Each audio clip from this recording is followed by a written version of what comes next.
world's most haunted forest. Most tourists who travel to Transylvania are looking for Dracula. They are looking in the wrong place. The locals know the real nightmare doesn't live in a castle, it lives in the woods. Welcome to Hoia Baciu, or as it's more famously known, the Hoia Forest, the place they call Romania's Bermuda Triangle. This is what we know. A shepherd and his 200 sheep walked into the fog here. They vanished without a trace. A 5-year-old girl went missing. She was found 5 years later, wearing the exact same clothes, not having aged a single day. This isn't just a ghost story. This is a place where time itself collapses. A place that leaves physical burns on those who visit. A place that isn't just a forest. It's a portal. Welcome to Bedtime Chillers. This is the 3rd episode in our new series, The World's Most Haunted Places. In previous episodes, I covered Hoia Castle and the ancient Ram Inn. If you haven't seen those yet, they're linked in the description below. If you, like us, are fascinated by the darkness and dare to stare into the abyss, make sure you subscribe and hit that notification bell right now. We'll be traveling to places like the ancient Ram Inn, Hoia, and the Hoia Forest. Hit the like button to show the algorithm and the forest that you're not afraid and to guarantee you never, ever miss an episode. Now, back to the woods. The nickname Bermuda Triangle is no accident. Just like its namesake in the ocean, Hoia Baciu is infamous for unexplained disappearances and technological failures. It suggests the danger here isn't a simple ghost, but that the place itself is a hostile anomaly. The first thing that hits you in Hoia Baciu isn't what you see, but what you don't hear. The silence. It's total, unnatural, even in the middle of a sunny day, when a normal forest would be teeming with life. It's quiet here. No birds singing, no insects buzzing.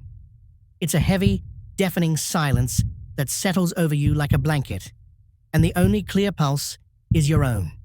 And then you see them, the trees. The second thing you notice is that nothing is straight. The trees here, they're just wrong. They grow in ways that defy the laws of nature. Instead of reaching for the sun, they twist in agonized spirals, almost always clockwise, as if trying to unscrew themselves from the cursed earth. They bend at sudden, impossible 90-degree angles. Some grow in perfect zigzag patterns. Many of them have an inexplicable burnt or charred appearance on one side of the bark, even though no fires have been reported in the area. Scientists have come here for decades, desperate to find a logical explanation. They've tested the soil for toxins. They've blamed wind, heavy snow, unique local conditions, but every theory falls flat. Because the eeriest part is the contrast. Just a few meters outside the forest's official border, the trees grow completely normally, straight and healthy.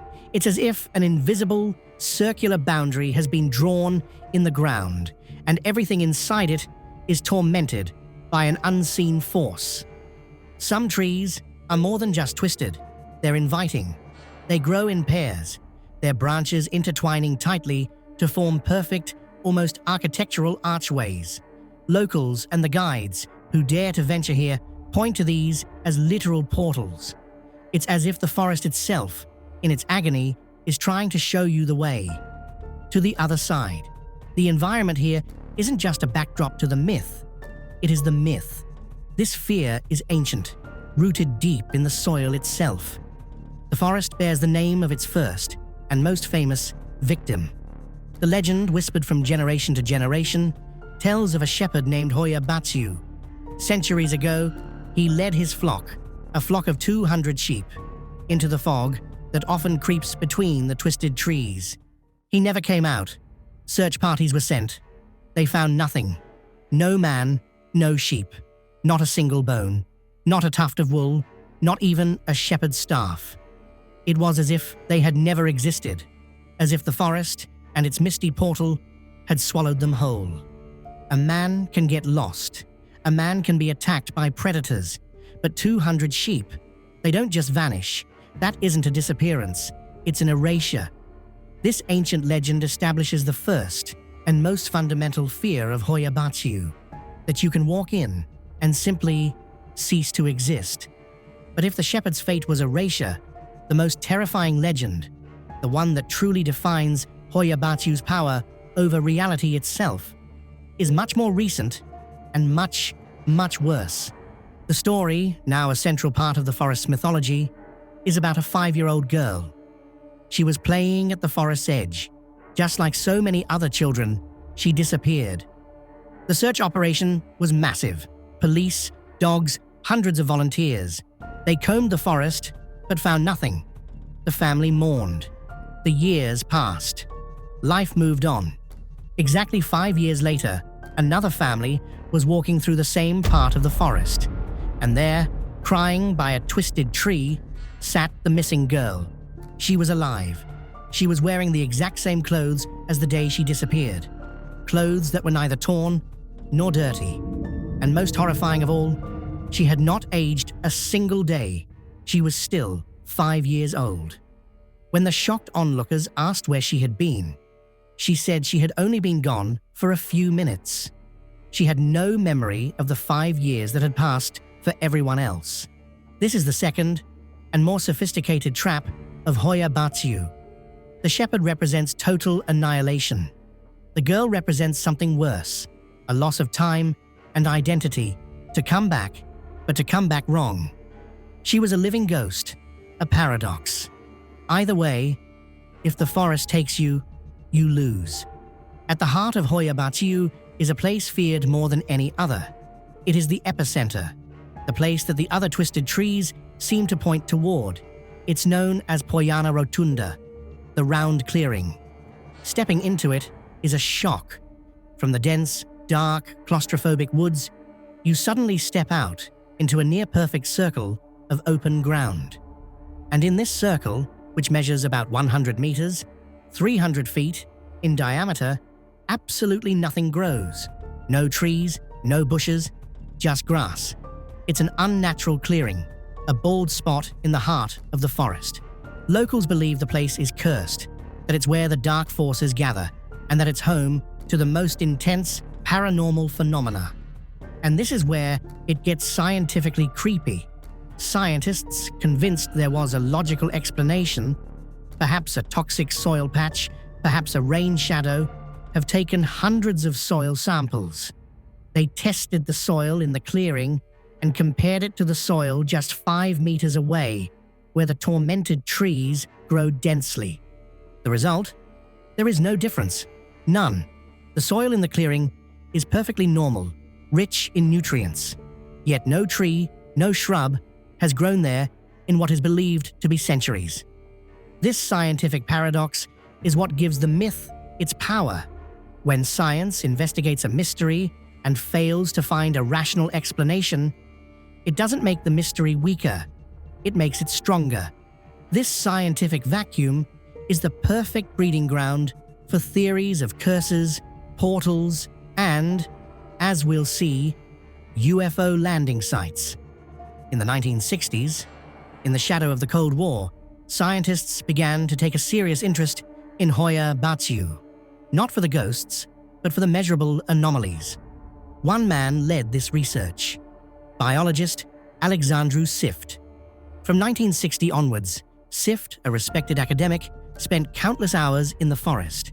He measured its odd magnetic fields, which fluctuated wildly for no reason. He documented the strange light phenomena he constantly observed. He took thousands of photographs, and he captured things, orbs of light, floating between the trees, invisible to the naked eye, but caught on infrared film, misty, humanoid shapes. And in the 1960s, long before the forest became world famous, Sift photographed what he described as a large, disc-shaped flying object over the clearing. Sift amassed a huge archive of photos, measurements, and notes. He was convinced he was on the verge of a groundbreaking discovery about another form of matter or energy. But in 1993, Alexandru Sift died, and just days after his death, his entire archive vanished, stolen destroyed, lost.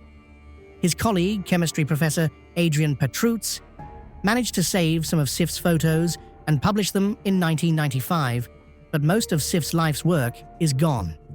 The fact that a respected biologist collected evidence that then so conveniently disappeared has turned this from a paranormal investigation into a conspiracy. What did he find that was so important it had to be erased? Sif's observations were just the beginning. On August 18, 1968, a military technician named Emil Barnea took his wife and 2 friends on a weekend picnic. They chose the infamous Dead Clearing. Suddenly, around 1 p.m. in the afternoon, they saw it.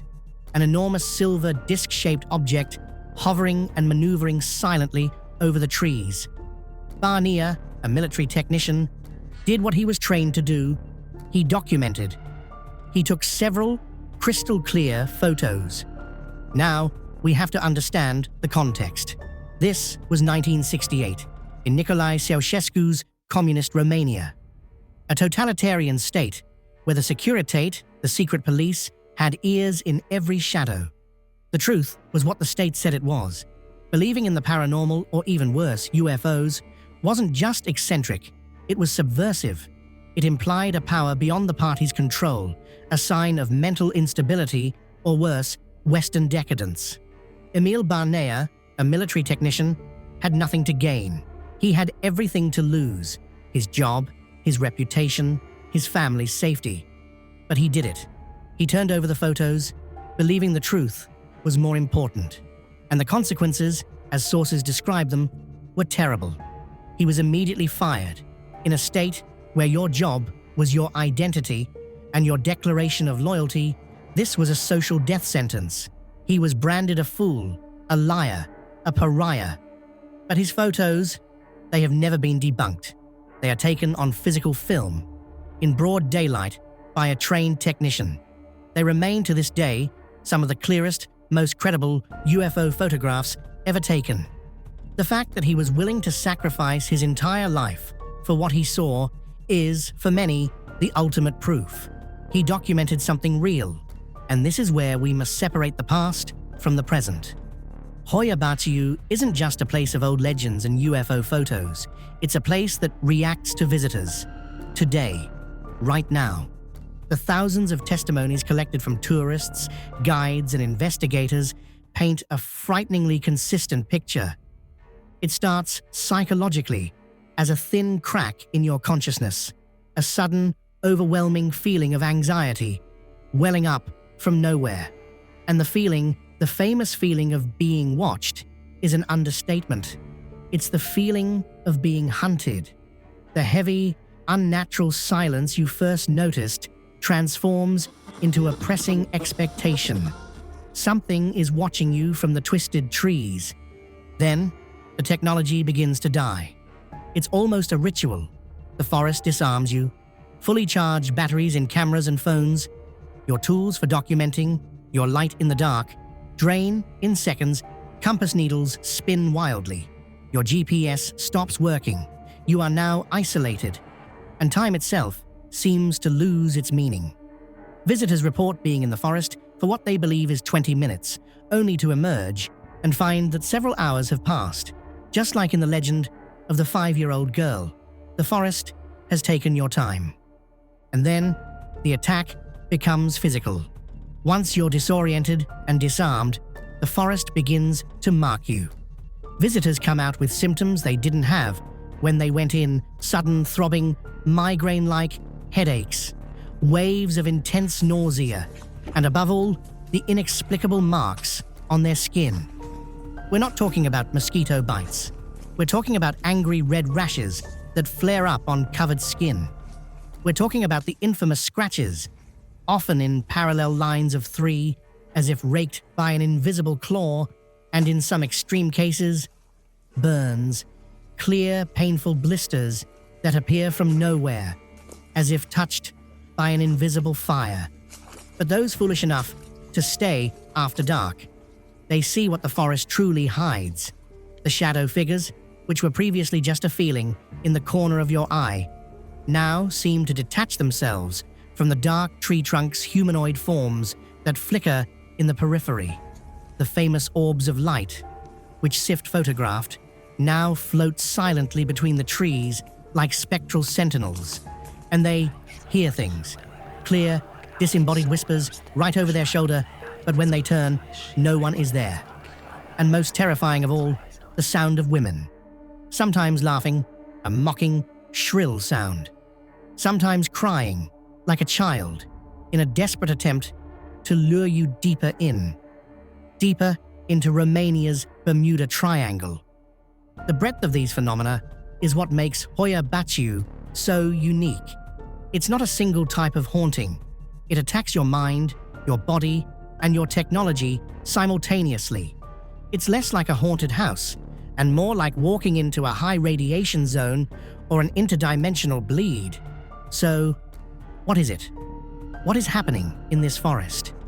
After decades of research and thousands of testimonies, 3 main theories have emerged. Theory 1, the haunted ground, the most traditional explanation, that the forest is simply a prison for the souls who died there. We have the ancient legend of the hundreds of Romanian peasants who were said to have been murdered and slaughtered here, trapped in a massacre. Their souls, along with the shepherd Hoia Baciu, and an even more tragic figure, a lost bride who supposedly rode into the woods on her wedding day and vanished forever, are trapped here. This would explain the anger, the anxiety, the heavy, tangible feeling of sorrow. They aren't ghosts at rest, they are echoes of pure, unfiltered terror, stuck in an eternal loop, and the traces of the Neolithic settlement. It just proves one thing. This has been a place of humans, and therefore death, blood, and rituals. For thousands of years, the ground is saturated. Theory 2, the visitors. This isn't a theory based on folklore. It's based on a chain of evidence. We have Sif's photos, we have Barnea's crystal-clear images, we have the countless modern reports of silent, disc-shaped lights maneuvering with an intelligence that is not our own. In this theory, the round clearing isn't a cursed place, it's a landing pad, an unnatural circle, perfect for a purpose. And the physical symptoms, the twisted trees, it's not paranormal, it's radiation, the throbbing headaches, the nausea, the blisters, classic symptoms of exposure to an unknown energy source. The question isn't if they were here, the question is, why do they keep coming back? Theory 3, the portal, the grand, unifying theory. The one that is most terrifying, because it ties everything together. What if Hoia Baciu is neither haunted by the dead, nor visited by aliens, but that it is a threshold? The theory suggests the forest is a place where the veil between our dimension and another is dangerously, unpredictably thin. A place where reality has fractured. And suddenly, all the pieces fall into place. The missing shepherd? He didn't get lost. He walked through the 5-year-old girl. She walked through and came back. But time works differently over there. The UFOs, not spaceships, interdimensional travelers, using this thin spot as a highway, the ghosts and whispers, not the dead, it's sound leakage, glimpses and sounds bleeding through from the other side, like hearing a neighbor through a paper-thin wall, and the physical symptoms. Getting too close to a tear, in reality itself, is fundamentally damaging to a human body. But then we have the skeptics, because with a place so infamous, come those who want to debunk it. And we have to listen to them. Paranormal investigators like Brian Dunning have analyzed the cases. He argues the dead clearing is just a natural meadow, that the soil there is different, preventing trees. That the strange lights at night? Well, the city of Cluj-Napoca has an international airport. They're just airplane lights. And the old legends, the shepherd, the girl, they are just that, legends. Folklore, uncorroborated by contemporary newspaper archives, and the strongest evidence for the skeptics, the thousands of people, like this Quora user or this YouTuber, who visit the forest and experience nothing, absolutely nothing. They just see beautiful, twisted trees. A local guide, Alex, once said the perfect summary: the forest is only haunted if you bring your own ghosts with you. And that's a comforting thought, but it's easy to say in the daylight. It's easier to be a skeptic from a computer screen, thousands of miles away. It's harder to be a skeptic when you're standing there as the sun goes down and the silence becomes deafening. It's harder when you feel that unmistakable crawling anxiety up your spine. And it's nearly impossible to be a skeptic when you get home and discover 3 angry red scratches on your arm that weren't there when you went in. Hoia Baciu is a place of contradictions. Some see a beautiful forest. Others see a gateway to hell. The question is, if you walk